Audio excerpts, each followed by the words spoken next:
All right, we have a brand new Halsbrucks Arvika. This is the way they come. You've got to sharpen them before you use them. I had to go through and pick the best one I could as far as the handle goes. So you can see here they dull. I mean, they've got some sort of epoxy on them to protect it, but I will sharpen these up, or sharpen this up, and do a review. And I might actually go and chop on that same log I was doing some testing with my other big knives and show you what an axe does. Because this is a, it's a competition head, I believe. So you can custom grind it to suit your type of wood that you're using it on. So for here, being that I'm not using it on hardwoods, I'm gonna grind the bit a little bit thinner than you might if you were using it on the hardwoods that you get down south and different places. So yeah, I look forward to testing this out. Maybe I'll do it like this. It's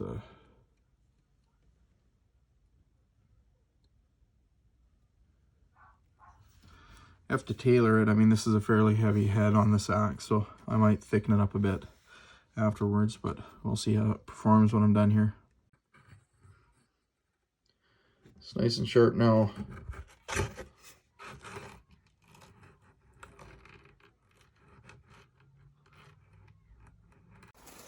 Well, we're going to give this axe a test, and we're going to try that axe, and we're going to try that axe. Let's see how it goes. We were playing here before with the knives, so now it's time to use the axes. Oh, yep.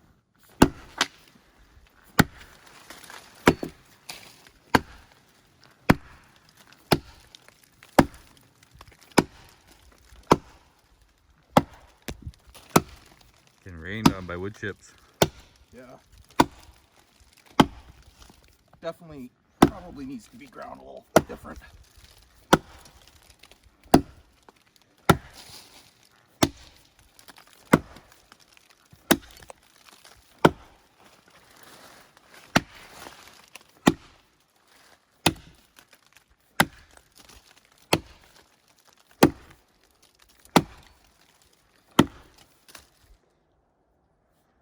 That's not too bad. Okay.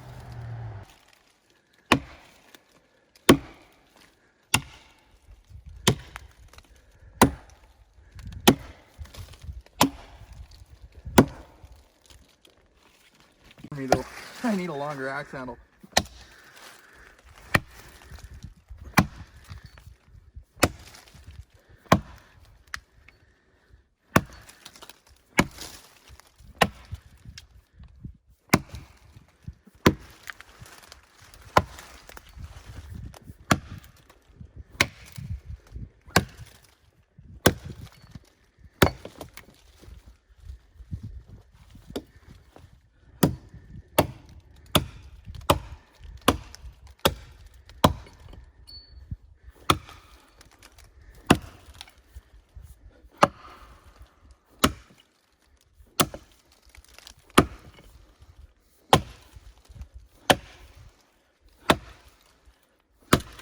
Ah!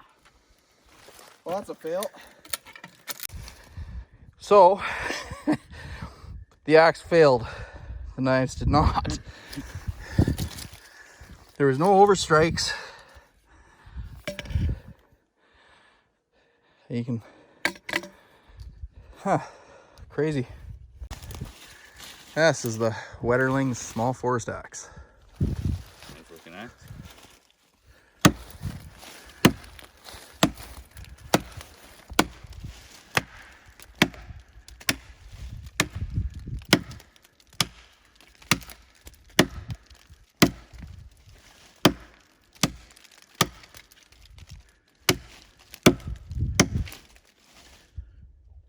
Slipped a bit.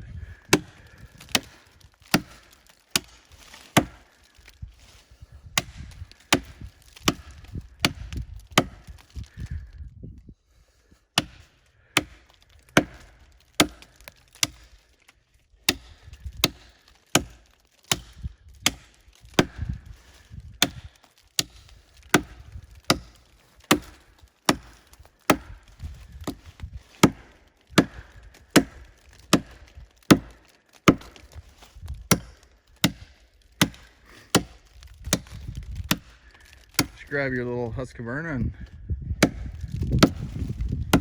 or not your Husqvarna, your Friskers. I don't know why I got Husqvarnas on the mind. Maybe it's because we want a chainsaw. I was like, I didn't bring my chainsaw. Well, they make axes too.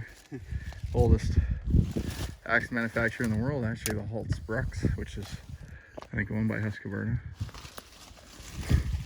This is a little Friskers, yeah. Lighter? Tiny guy. Yeah. Oh, sorry, I missed that. Oh yeah, good little campsite hatchet.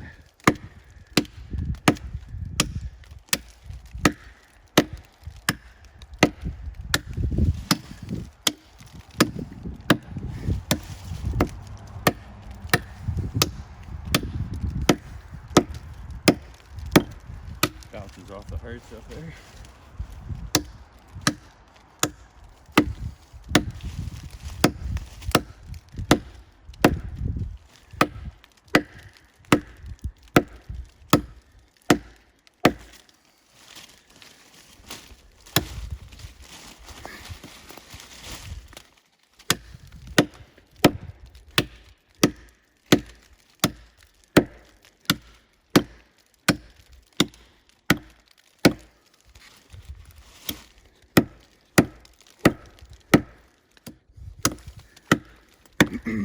How's that one compare?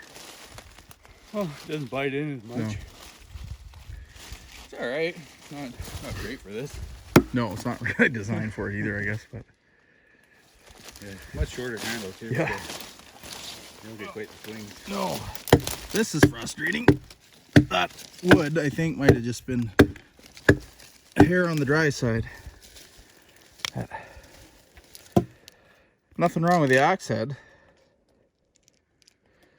Is it still hair cutting sharp? Should be. There's no damage.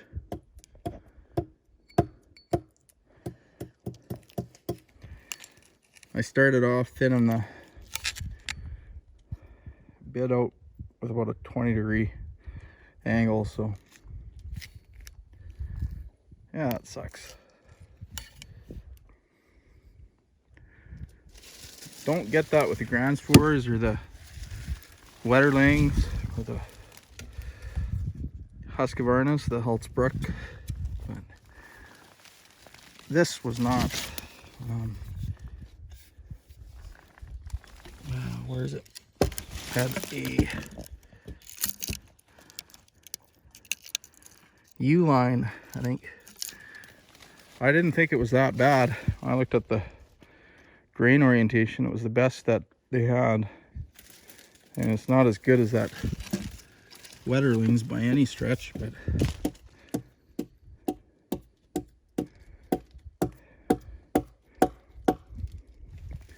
well, that really sucks. So, axe failed. Knife won. I'm just gonna use it like I normally would.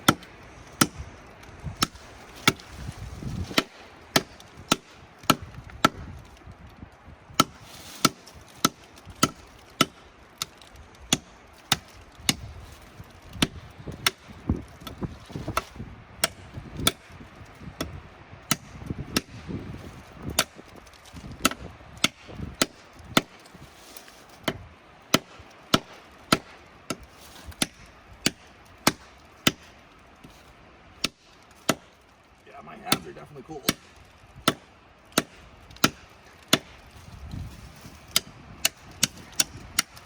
Yeah, they get pretty cold pretty quick doing that.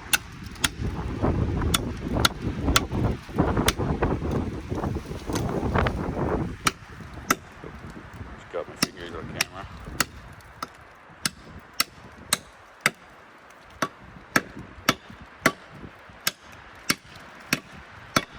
I'm gonna give my hands a rest. They're cold.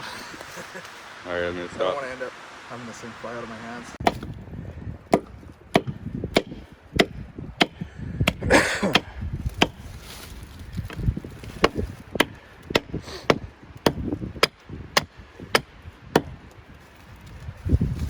Let's see.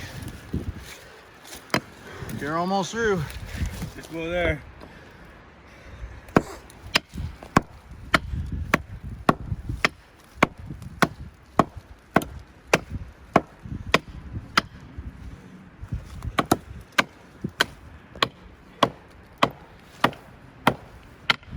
easy enough to just stand on. Yeah. At this point. All right.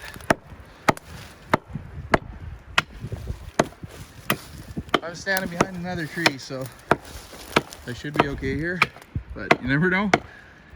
If I'm not, at least you'll catch it on video. Watch your leg, it's right behind there.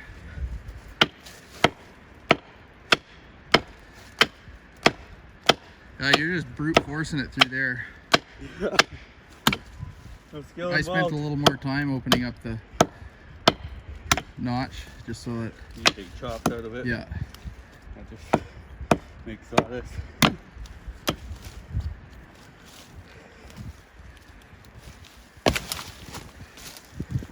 Well, there you go. It's broken. That's a good workout. You all tuckered out? A little bit. I am. I mean, they don't replace an axe, but you got bit, eh? Yeah, bumped it off the log a little bit. Yeah. Well, that kukri is nowhere to be found. No. That kind of says it all. Still got a pretty good edge on it. Oh yeah. Yeah, you won't notice any damage. They don't notice anything.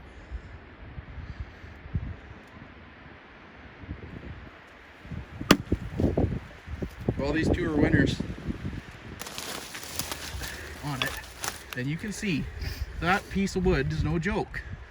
Like, that's axe material. And we just did that with 2 knives. So, can it replace an axe? Yes. Should it? No. That's not really what they're designed for. So, well, if you could go home with one of these fine blades after you've just done this, what do you think? Which one? Let's take that one there. Yep. Yeah.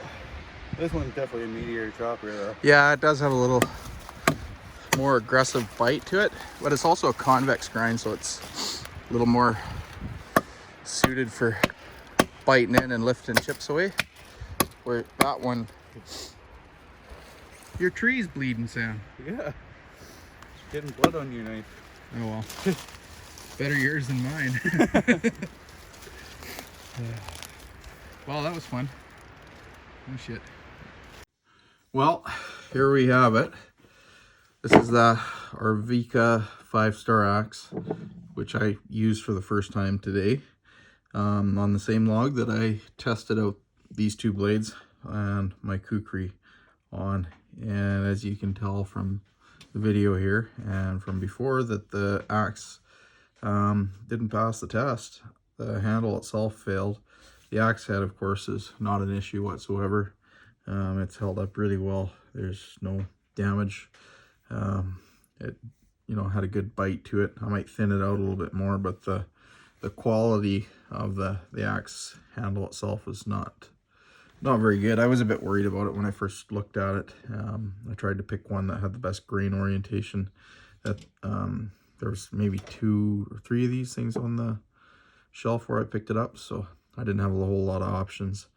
Now, this is my little Wetterlings, and that has been a fantastic little axe. It's their small forest axe, so it's not a very big axe. A bit bigger than a hatchet, but the grain orientation on it is really straight. You can see a little bit of the cut marks from the saw when they cut it. That's actually not the grain. The grain is running this way. A little bit difficult to see, of course, but you can see it there. I mean, I spent a fair bit of time on this thing, sanding it down and oiling it up, and I mean, I was chopping fairly hard with it, but I mean, I could have been swinging a whole lot harder, and it just blew up on me. So, rather disappointed, to say the least. So, yeah, when it comes down to whether you should carry an axe or carry one of these, well, I don't think this is really, you know, an option for carrying. Obviously, it's like a 4.5 pound axe there. I think it's really you know, question of whether you want to carry something that's similar in size to the small forest axe or one of these big choppers. Now this is a really, you know, beautifully balanced and well done axe. You know, it serves its purpose very well. It's you know, very efficient in what it does. It does chop quite well. You know, 4 to 6 inch trees, no issues whatsoever. But there's definitely a bit of an overlap, you know, as far as what this axe can do and these blades can do. These blades, you know, they can chop quite well, as you know, you guys have witnessed in my other videos and whatnot. But the nice thing is they are a little bit lighter than the axe. I don't have an exact measurement, but I can tell you that it's probably, you know, a good 3/4 of a pound to a half pound. This one, both the same. That's my Retribution. Excuse me. And they perform really well. And compared to chopping with this thing here, this thing, you know, it's a big axe head, so it's going to be tiring, but you're also not going to be at it for as long. So compared to this Wetterlings, I mean, this is a pretty easy to use small axe, and it doesn't wear you out. But you know, as far as chopping performance and stuff is concerned, it's going to bite deeper than these. But one thing about these blades, which is nice when you're dealing with a bigger log like we were chopping on there in the video and stuff, is you've got more reach, right? So you can, you know, get that blade into the notch a little bit more without having to worry about your handle striking on the log itself, with it, you know, or you would have to really open up that notch a lot more in order to do that. I nicked it a bit here. I mean, I didn't do any damage, but I lifted the grain a little bit. So compared to, you know, these guys here, you can really work in this area in your hands quite a ways away, and your handle's not anywhere near it. And then the other thing too, of course, with a knife like this, they work really well, you know, as a draw knife. So depending on what your, you know, intended use is for something like this or that small forest axe, you know, taking into consideration that these are considerably better in that fashion. If you're stripping bark from, you know, tent poles or whatever you may be doing with your knives or your axe, these will work a lot better. You know, there's more belly on this, so if you wanted to use it, you know, for skinning or anything like that, these JX5s, I've seen people put a lanyard through here and then have it long enough so that it goes over your forearm and you can pinch up, you know, on the blade and use it to skin right up at the front, the tip of the blade there, and then the belly. This isn't something that you're going to be able to skin easily with, but it's very sharp and you can slice. So I mean, it's not like you can't choke up on it and use it to slice, but it's not perfectly set up like that. A little hatchet's going to be better. I don't know what else I can really think about. I think really more than anything it comes down to personal preference, whether you want to carry something like that or something like that. I mean, they're similar in weight. You know, to be honest, I don't think I don't think you'll ever have an issue where these knives fail. This knife being a wood handled knife, you could run into an issue where, you know, that wood splits and comes off, right? So the scales, you know, end up failing. But this one here being micarta, it won't. There's just, I mean, they're indestructible. So if it was me and I was totally, you know, worried about, you know, the knife being completely bomb proof, I would go with one of these with a micarta handle, or go with this. I don't think you're ever going to run into a situation where these things fail.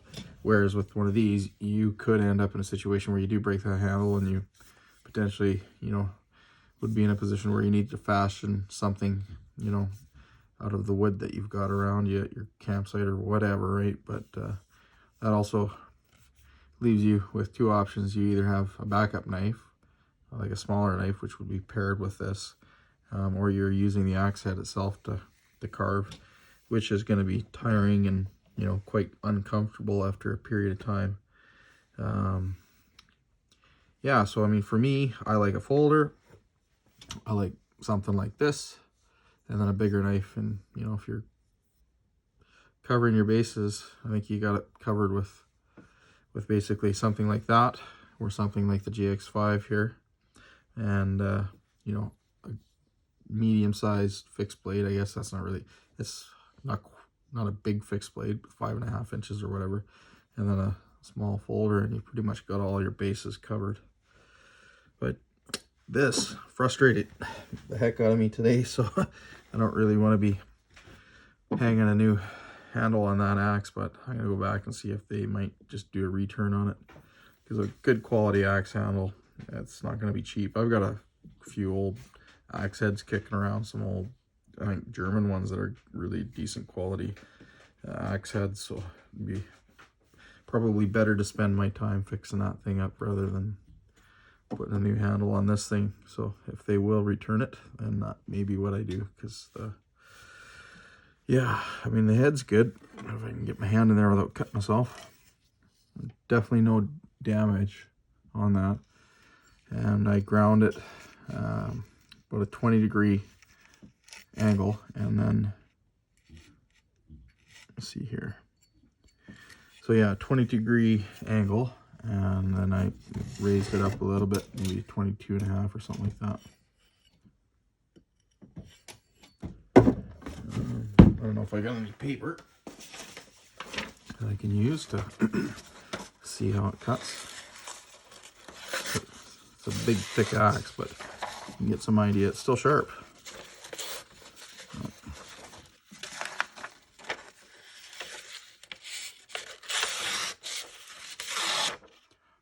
No edge damage. I could easily thin that out and not have any issues and have it bite deeper. So either do it on a belt grinder or get yourself some sandpaper and a mouse pad, and you can work this area right in here and thin this out just a little bit. If you've got a dial caliper, you can measure it. It's a good idea, that way you know how much you're taking off. You don't want to go too crazy, obviously, just because of the way it's ground. You don't want to get to the point where it's thinner up here than it is up here, otherwise it could bind up in whatever you're chopping. So there's not really a whole lot of room to thin this guy out, to be honest, without thinning this material out here. And if you ended up having to do that, then you're, you know, needing some pretty substantial equipment or a whole lot of elbow grease to get this thinned out in here. So anyways, yeah, axe fail, knives win. So contrary to us saying, oh well, you know, you can replace an axe, but should you? I don't know. In this case, these guys came out on top. This is, you know, not really a good representation with a handle failing like that, you know, as far as how well this would work compared to these. Anyways, I'm rambling, so that is going to be something that I got to deal with here tomorrow, I think, or maybe after the weekend, because I'm not too sure yet what I'm going to do. Anyways, thanks for watching, guys.